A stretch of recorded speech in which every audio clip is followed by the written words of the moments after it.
Bonjour à tous, je m'appelle Alex. J'ai 34 ans, je suis marié, sans enfant, et je travaille dans les technologies de l'information. Je n'ai jamais été du genre à semer la zizanie ou à chercher l'attention en ligne, mais toute cette situation avec ma famille m'a laissé complètement décontenancé. Et honnêtement, je ne sais plus quoi faire. Alors, me voilà, à partager ceci parce que j'ai besoin de vider mon sac. Et peut-être que quelqu'un, quelque part, s'y reconnaîtra. Le voyage de ski en famille a toujours été notre tradition annuelle autour de Noël. Cela a commencé quand j'étais enfant et, pendant longtemps, c'était le seul moment où ma famille se réunissait vraiment, mes parents, mes deux jeunes frères et sœurs, Lara, 28 ans, et Nathan, 26 ans, ainsi que quelques cousins. Je dis quelques-uns, mais honnêtement, le groupe a toujours été plus grand que prévu, car mes parents réussissaient toujours, d'une manière ou d'une autre, à embarquer des cousins qui ne skient même pas. C'est peut-être leur façon d'en faire une réunion de famille sous le prétexte du ski. Quoi qu'il en soit, c'était censé être inclusif. Pendant des années, j'ai attendu ce voyage avec impatience. Pas tant pour le ski je me débrouille, mais je ne suis pas une professionnelle mais pour la pause du travail, la chance de voir tout le monde au même endroit, les soirées douillettes au coin du feu, et les jeux de société ridicules auxquels nous jouons lorsque la tempête de neige nous piège à l'intérieur. C'était comme un petit rituel, quelque chose de stable dans la vie autrement chaotique de l'âge adulte. Alors, cette année, environ 2 mois avant le voyage, j'ai commencé à demander à ma mère s'il y avait déjà une date de fixée. Je n'essayais pas de la presser, je voulais juste planifier mon emploi du temps professionnel. Pendant quelques semaines, j'ai obtenu des réponses vagues. Elle disait, on est encore en train de voir, ou, ne t'inquiète pas, tu le sauras bientôt. Ce n'était pas un problème. Les familles sont occupées.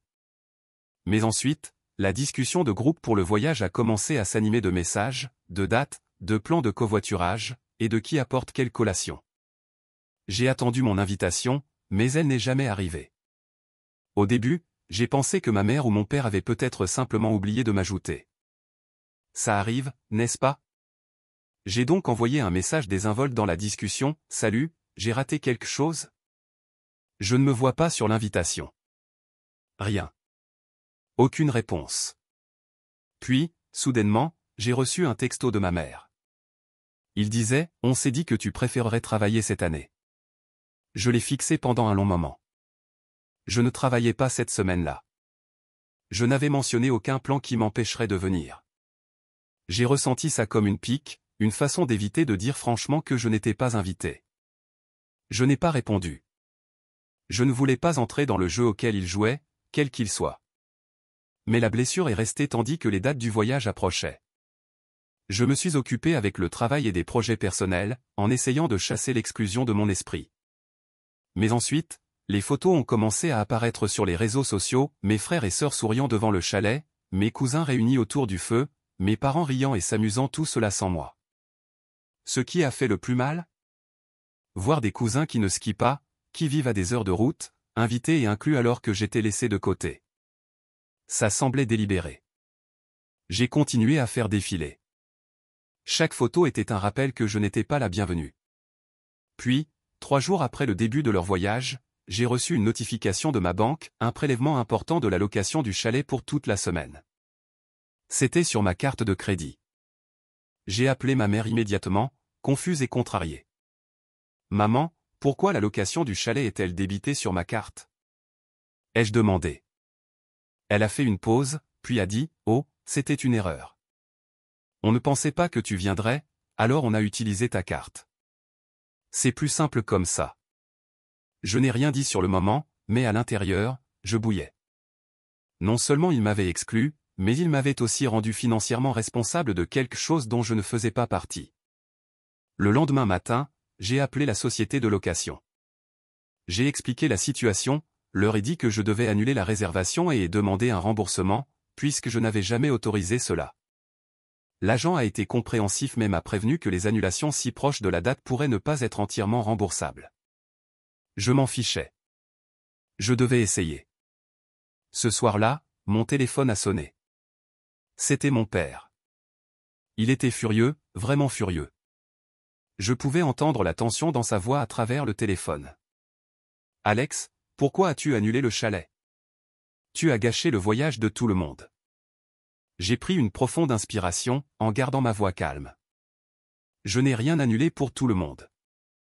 J'ai annulé une réservation que je n'avais jamais accepté de payer. Il y a eu une longue pause, puis il a lâché, « Tu es égoïste. Tu ne penses à personne d'autre qu'à toi-même. » J'ai simplement répondu, « Je suppose que je suis trop occupé à profiter de ma propre neige. » Après cet appel avec mon père, les choses ont pris une tournure étrange. Au début, j'espérais que c'était juste la frustration qui parlait, mais le silence qui a suivi était assourdissant. Pendant 2 jours entiers, pas un seul message, texto ou appel de leur part. Pas même de mes frères et sœurs, qui d'habitude prennent au moins de mes nouvelles ou envoient un même passif agressif. Mais ensuite, les messages ont recommencé, et ils n'étaient pas subtils. Cela a commencé avec ma sœur cadette, Lara. Son premier texto était court mais lourd de sens, « Merci d'avoir gâché Noël pour tout le monde. » Je n'ai pas répondu immédiatement. J'essayais encore de digérer la situation moi-même. Gâcher Noël? Je n'avais pas été invité, je n'y étais pas allé, puis j'avais annulé un prélèvement que je n'avais jamais autorisé. Comment, exactement, étais-je en train de gâcher quoi que ce soit? Mais Lara a continué d'insister. Au cours des heures suivantes, d'autres messages sont apparus, certains de mes cousins, même de ceux que je connaissais à peine.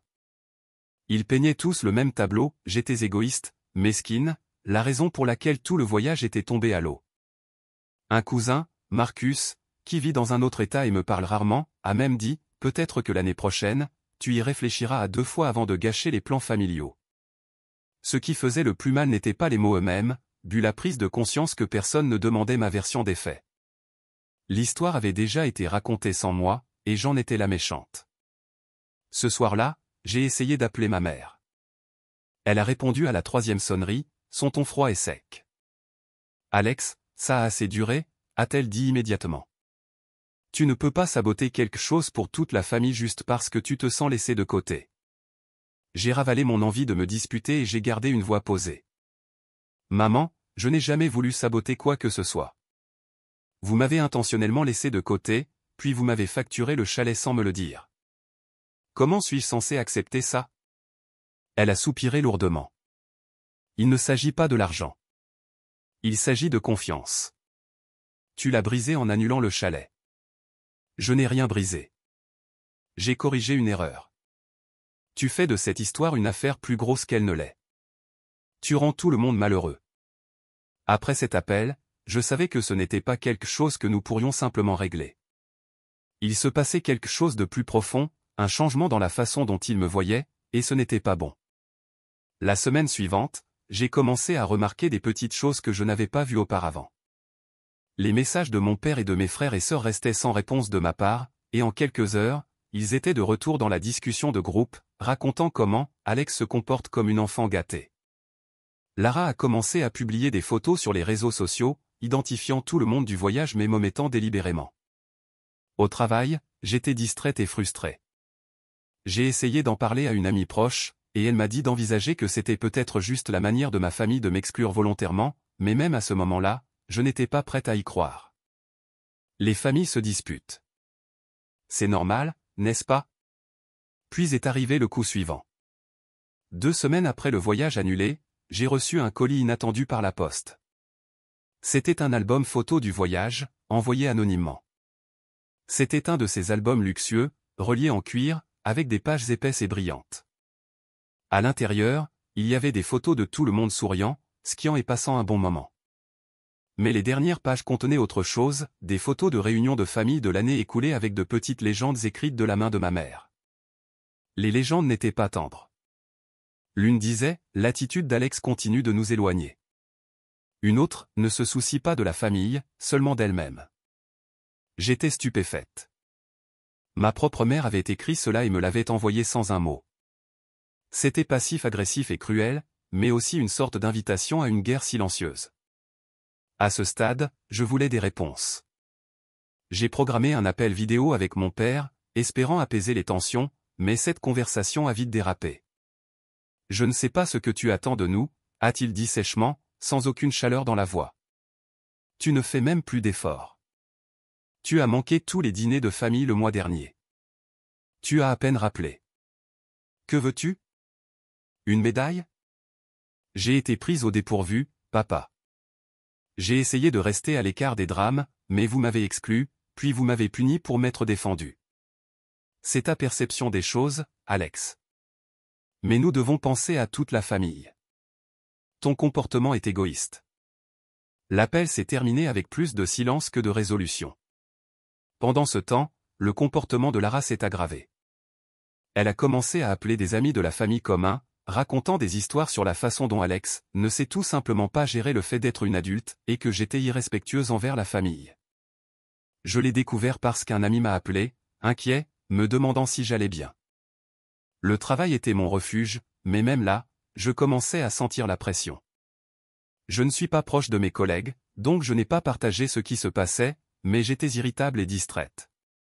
Mon mari l'a remarqué, mais je lui ai dit de ne pas s'inquiéter tant que je n'aurais pas éclairci les choses. Puis est arrivée la visite inattendue. Un samedi après-midi, on a frappé à ma porte. C'était ma tante Joanne, la sœur de ma mère. Elle a souri chaleureusement, mais pas ses yeux. « Alex, j'ai pensé qu'il était temps que nous parlions », a-t-elle dit, entrant sans attendre d'invitation. Je ne voulais pas jouer le jeu. À propos de quoi? À propos de toi et de la famille. Ta mère et ton père sont inquiets. Tu as repoussé tout le monde. Je me suis appuyé contre le mur, les bras croisés. Je ne fais que réagir au fait d'avoir été repoussé en premier. Le sourire de Joanne s'est estompé. Tu dois comprendre, la famille, ça signifie des sacrifices. Parfois, tu n'obtiens pas ce que tu veux. Ça ressemble à une menace, ai-je dit. Non, c'est la réalité, a-t-elle répondu. Tu veux revenir? Tu dois prouver que tu en fais partie. Cette visite m'est restée en tête longtemps après son départ. Il ne s'agissait plus seulement du voyage de ski. C'était une question de contrôle, de qui décide qui compte. J'ai commencé à réaliser que c'était plus grand que des vacances annulées ou des sentiments blessés. C'était une famille qui essayait de me tenir à l'écart, non pas à cause de ce que j'avais fait, mais parce que je n'étais pas disposé à être le bon membre de la famille qui reste silencieux et accepte d'être mis de côté. J'ai pensé à riposter, mais comment? Ils avaient l'histoire, le nombre, les récits que tout le monde croyait. J'étais seul dans ma version de la vérité. Pourtant, je ne pouvais pas simplement rester assise et subir. J'ai donc commencé à rassembler des preuves, textos, messages, relevés financiers, même l'album photo anonyme. J'ai tout documenté méticuleusement, et j'ai commencé à planifier. Le lendemain, j'ai reçu un autre appel de mon père. Cette fois, encore plus froid qu'avant. Alex, si tu continues de creuser, tu le regretteras. J'ai simplement dit, j'ai fini d'être invisible. Je vais te dire une chose, je profite de ma propre neige. Il a raccroché. Les jours qui ont suivi l'ultime avertissement de mon père semblaient lourds, comme si j'avançais dans la mélasse. Je n'arrêtais pas de repasser ces mots dans ma tête, si tu continues de creuser, tu le regretteras. Mais regretter quoi? De m'être défendu? D'avoir dénoncé une famille qui m'avait traité à plusieurs reprises comme une étrangère? Une chose était claire, ils voulaient le contrôle, et je n'allais pas le leur céder sans me battre. J'ai commencé modestement. Le premier geste était simple mais satisfaisant. J'ai recontacté la société de location, cette fois armée de toutes les preuves que j'avais, le prélèvement non autorisé, l'annulation, les messages de la discussion familiale où ils parlaient du voyage sans moi. La société de location a accepté de rouvrir le dossier pour un remboursement complet, puisque la réservation avait été faite sans mon consentement. Quand le remboursement a été effectué, je l'ai fait savoir discrètement à mes parents, pas par message ou par appel. Non, j'ai envoyé une copie de la confirmation de remboursement à l'adresse électronique de ma mère avec une courte note, juste au cas où vous voudriez arranger les choses. Aucune réponse. Ensuite, j'ai commencé à assister à plus d'événements familiaux. Pas les grands auxquels il m'invitait car il ne le faisait toujours pas mais les plus petits rassemblements publics. Je suis allé au marché d'hiver annuel de la ville, aux séances de lecture de vacances de la bibliothèque locale, à la vente de pâtisseries de l'église des endroits où notre famille élargie se montrait habituellement. La différence? Je m'assurais d'être là, moi aussi. J'ai parlé avec des cousins qui n'avaient pas encore pris parti. J'ai discuté avec des amis de la famille qui m'avaient toujours admiré discrètement mais qui ne savaient pas où je me situais dans ce drame. Lentement, je me réinsérais dans le tissu de ce réseau élargi, non pas avec du drame, mais en étant simplement présente et calme. Cela a mis la famille mal à l'aise. C'était évident dans la façon dont les yeux de Lara se plissaient quand nous nous croisions au marché ou comment la voix de ma mère se brisait quand elle m'appelait pour ce qui était censé être une prise de nouvelles décontractée. « Alex, a-t-elle dit, tu n'as pas à te compliquer la vie. »« Je ne la complique pas, maman. Je me montre, c'est tout. » Elle est restée silencieuse un instant, puis a soupiré. « Les gens parlent. »« Tant mieux, ai-je dit. Peut-être qu'il est temps qu'ils entendent toute l'histoire. » Un soir, j'ai trouvé un allié inattendu, l'oncle Gérald, le frère de ma mère. Il m'a contacté après avoir entendu parler des tensions familiales par Johan. « Je suis désolé que les choses aient été si difficiles », a-t-il dit doucement autour d'un café dans un petit bistrot. J'étais sceptique au début. L'oncle Gérald était toujours le silencieux des dîners de famille, celui qui souriait poliment mais ne s'impliquait pas dans les drames. Mais ce soir-là, il a partagé quelque chose d'important. Ta mère et ton père gardent des rancunes depuis des années. Ils ont toujours favorisé Lara et Nathan, même quand ils n'avaient pas raison.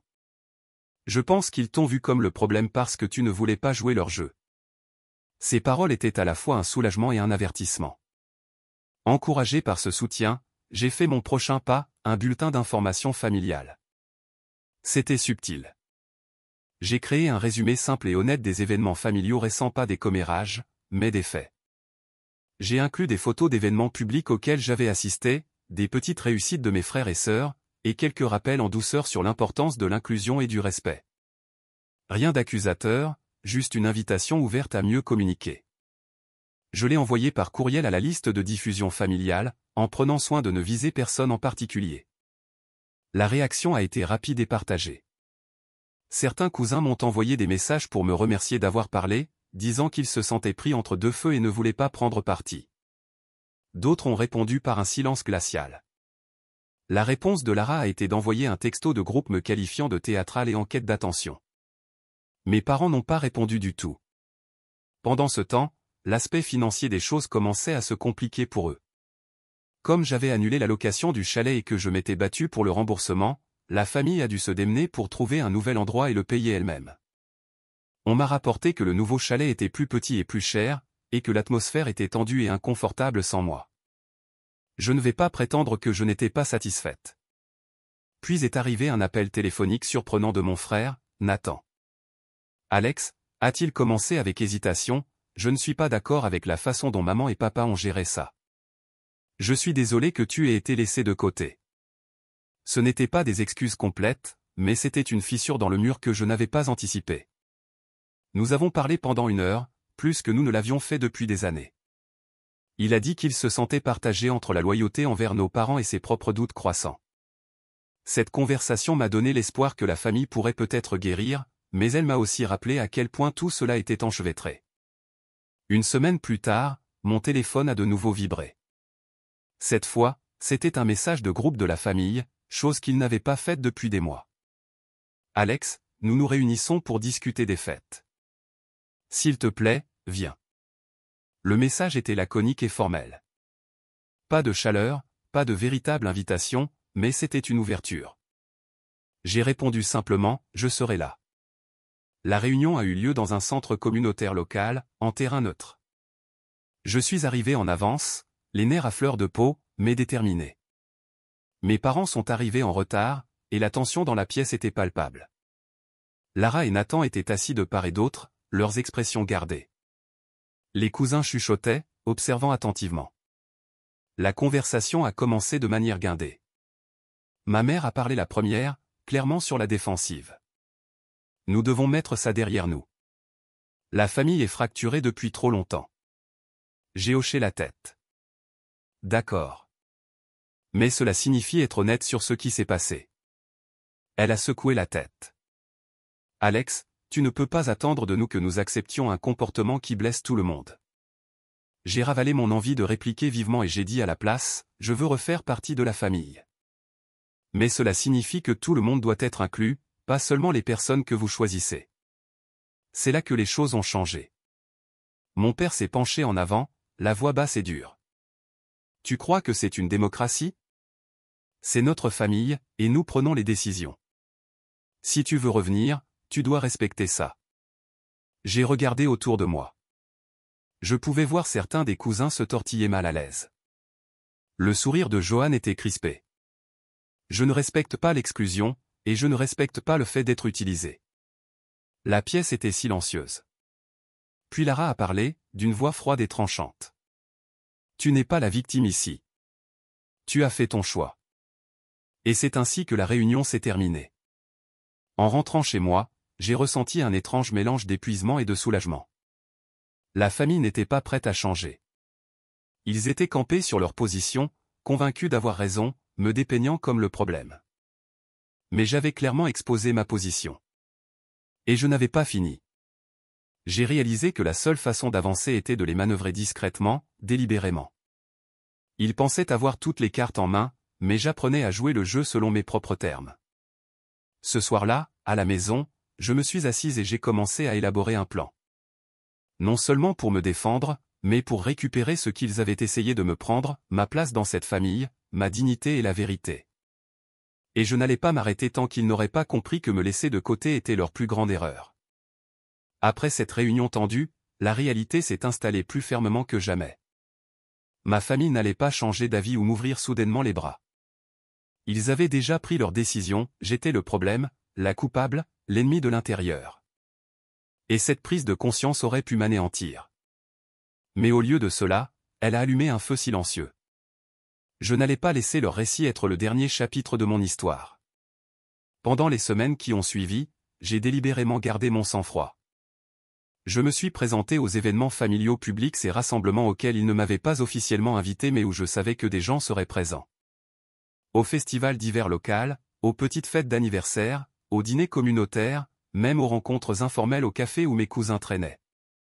J'ai gardé un ton amical, un sourire sincère, mais mes limites étaient fermes. J'ai refusé de m'engager dans les remarques désobligeantes ou les ragots chuchotés que j'entendais. Au lieu de cela, je me suis concentré sur le renforcement de mon réseau de soutien en dehors du cercle familial immédiat, en cultivant des amitiés au travail, en renouant avec des parents éloignés qui n'avaient pas encore pris parti, et en laissant tranquillement la communauté me voir pour qui j'étais vraiment pas la méchante qu'on avait dépeinte. Simultanément, j'ai commencé à collecter toutes les preuves que je pouvais trouver, chaque message où il parlait de projets sans moi, chaque impair financier où des dépenses m'étaient imputées sans mon consentement, chaque mot froid ou méprisant échangé. J'ai tout documenté soigneusement, sachant que j'aurais besoin de plus que de simples sentiments et souvenirs pour étayer mes affirmations. J'ai engagé un avocat, quelqu'un d'expérimenté en litiges familiaux et financiers, pour tout examiner, en particulier le prélèvement non autorisé sur ma carte de crédit pour la location du chalet de ski et les autres dépenses sournoises que ma famille m'avait discrètement imputées. Après un examen approfondi, mon avocat a confirmé ce que je soupçonnais, ce n'était pas seulement injuste ou impoli, c'était juridiquement discutable. J'avais tout à fait le droit de contester les prélèvements et de les tenir pour responsables. Puis un matin, j'ai reçu un appel de la société de location. Le remboursement du chalet avait été entièrement traité. Ils ont également proposé de fournir une déclaration écrite confirmant que la réservation avait été faite sans mon autorisation. J'ai immédiatement transmis cette documentation à mon avocat. C'était comme une petite mais cruciale victoire, une preuve tangible que je n'avais pas seulement été imaginé hors d'une histoire. Avec les conseils de mon avocat, nous avons rédigé et envoyé une lettre officielle à mes parents. Elle exigeait le remboursement de tous les frais non autorisés et avertissait que toute utilisation ultérieure non autorisée de mes finances entraînerait une action en justice.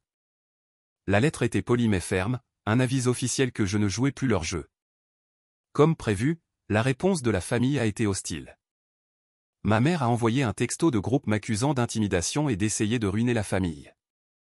Lara, ma sœur, s'en est prise aux réseaux sociaux, publiant publiquement que je perturbais la paix et que je choisissais le conflit plutôt que la famille.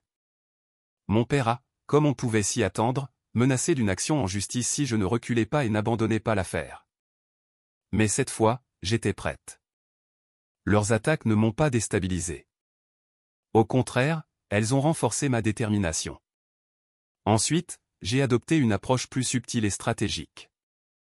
J'ai commencé à parler à plusieurs amis de la famille et membres de la communauté, partageant tranquillement ma version de l'histoire.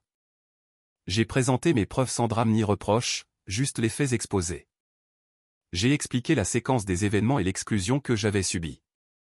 Lentement, Les gens qui avaient pris la version de ma famille pour argent comptant ont commencé à s'interroger. Le récit n'était pas aussi unilatéral qu'ils le croyaient. Le changement a été progressif, mais indubitable. Les invitations à des événements communautaires dont j'avais été exclu ont recommencé à arriver. Les gens qui évitaient autrefois mon regard lors des réunions de famille me saluaient maintenant chaleureusement. Je n'étais plus l'étrangère. J'étais la personne qui se défendait, gagnant le respect simplement en refusant de disparaître tranquillement. Pendant ce temps, en coulisses, mon avocat négociait avec l'avocat de mes parents. Il est devenu clair pour eux que je ne bluffais pas et que je ne reculerais pas. Finalement, ils ont accepté de me rembourser intégralement les frais du chalet et les autres dépenses qu'ils m'avaient injustement imputées. Mais même si l'argent m'est revenu, je savais que ce n'était pas la vraie victoire. Le vrai triomphe est venu quelques mois plus tard lorsque, de manière inattendue, plusieurs cousins m'ont contacté pour m'inviter à une réunion de famille. Cette invitation n'était pas orchestrée par mes parents ou mes frères et sœurs, mais par la jeune génération qui s'était lassée du drame constant et de l'exclusion. C'était une rébellion silencieuse, une chance de récupérer une partie de la famille qui avait été perdue. Lors de ce rassemblement, j'ai pu renouer des liens selon mes propres conditions. Il n'y a pas eu de grandes excuses de la part de mes parents, pas de câlins chaleureux ou de promesses de changement. Ils avaient clairement indiqué qu'ils n'étaient pas intéressés par la réconciliation, et cela me convenait. Au lieu de cela, j'ai trouvé de nouvelles alliances, de nouvelles amitiés et un sentiment d'appartenance fondé sur l'honnêteté et le respect mutuel, quelque chose qui n'avait rien à voir avec les personnes qui avaient essayé de m'exclure. Quant à mes parents et mes frères et sœurs, la relation reste tendue et distante. Ils ne se sont jamais excusés. Ils ont très clairement fait savoir qu'ils ne le feront jamais.